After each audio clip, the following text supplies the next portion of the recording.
This week in superheroics, things get a little bit more magical and a whole lot more punk rock over in Starling City with the appearance of a fan favourite character.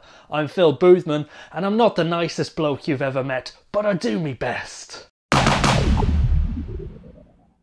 Greetings superhumans and welcome to The Trinity, the show where I choose 3 of the best superhero news stories from the past week and then tear them to shreds with my pointy words because I'm still angry about how bad Fantastic Four was. First up this week, a major character returns from the dead to rejoin his own comic book, and everybody acts as though we should be surprised about this sort of thing. Following his apparent death at the close of the Endgame arc of Scott Snyder and Greg Capullo's goddamn fantastic Batman run, Bruce Wayne showed up alive, well and handsomely bearded after being presumed dead for a grand total of 1 whole issue. Because you all know the best superheroes have beards. Oh, what, this old thing? The details behind his miraculous resurrection remained under wraps because the last time we saw old Brucey, he was gravely injured in a cavern underneath Gotham City with his old pal the Joker about to be crushed by several tons of falling rock. And they were even hugging as it happened, because we all know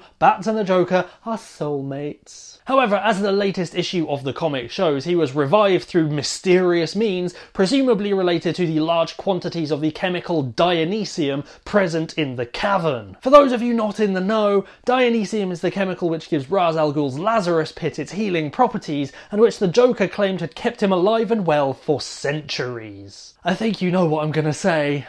I goddamn love comic books. But all is not entirely well in the new era of Batman, as Mr. Wayne has completely lost his memories of being Batman, including any and all fighting skills he ever had. And Batman, without his ninja fighting skills, is pretty much just a dead guy in a slightly ridiculous costume. Oh yeah, Batman purists. Shots fired. So while it's pretty much a given that Bruce Wayne will eventually regain his memories and reclaim the cowl from current Robo-Batman Jim Gordon, it's looking like it may be a slightly longer journey than we all expected. Whatever happens in the future, if you haven't read Snyder and Capullo's run on Batman, what is wrong with you? Get it now and read it all, or else I'll drink heavily and shout at you. Onwards and upwards, and some new details about Marvel's next big movie may have just been dropped by, you guessed it, Humberto freaking Gonzalez. Since the announcement of the title, many fans have been speculating about just what will trigger the titular civil war of the next Captain America movie. In the comic book storyline, the Superhuman Registration Act is created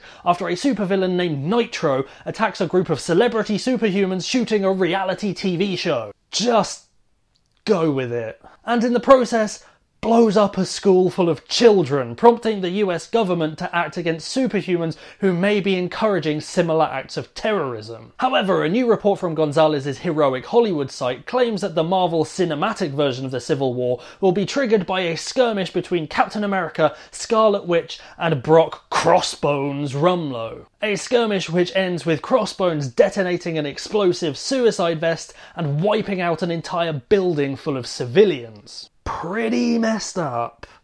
Although probably not quite as messed up as blowing up a school full of children.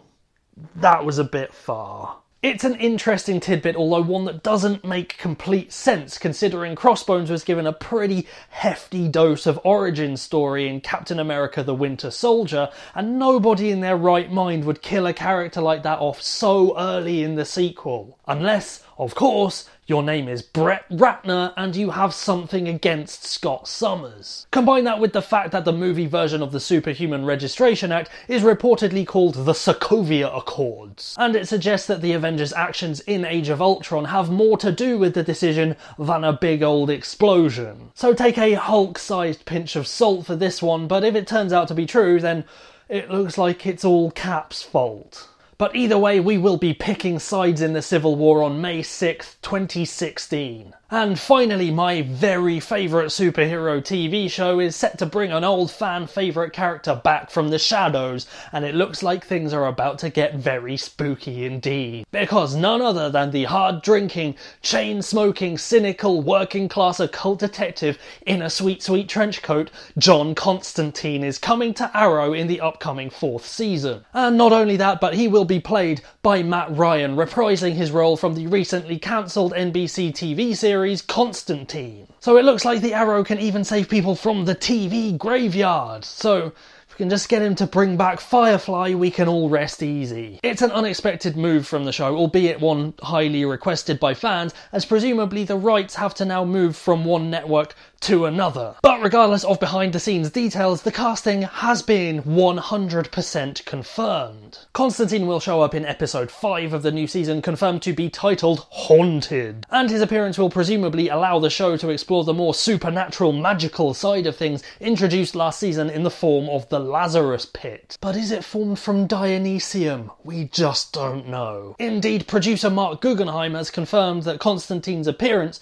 will be linked to Sarah Lance's resurrection using the aforementioned magical pit. And apparently supernatural nasties don't play nice when you bring someone back from the dead after pretty much a full calendar year. Who knew? Just how Constantine will fit into Team Arrow remains to be seen, but all of us here at Empath Digital, still literally just me, have got our fingers crossed that it will open the character up for appearances in The Flash and Legends of Tomorrow. So who do you think would win in a fight between shiny new mecha Batman, Jim Gordon, and memoryless beardo Bruce Wayne? What do you think will kick off the civil war in the Marvel Cinematic Universe? And just how freaking excited are you for Constantine to come to Arrow? Because I'm pretty freaking excited. Leave your answers to these questions in the comment section down below or on Twitter with the hashtag StaySuper, and your comments could be featured in the next Alter Ego video blog. And until next time, stay super!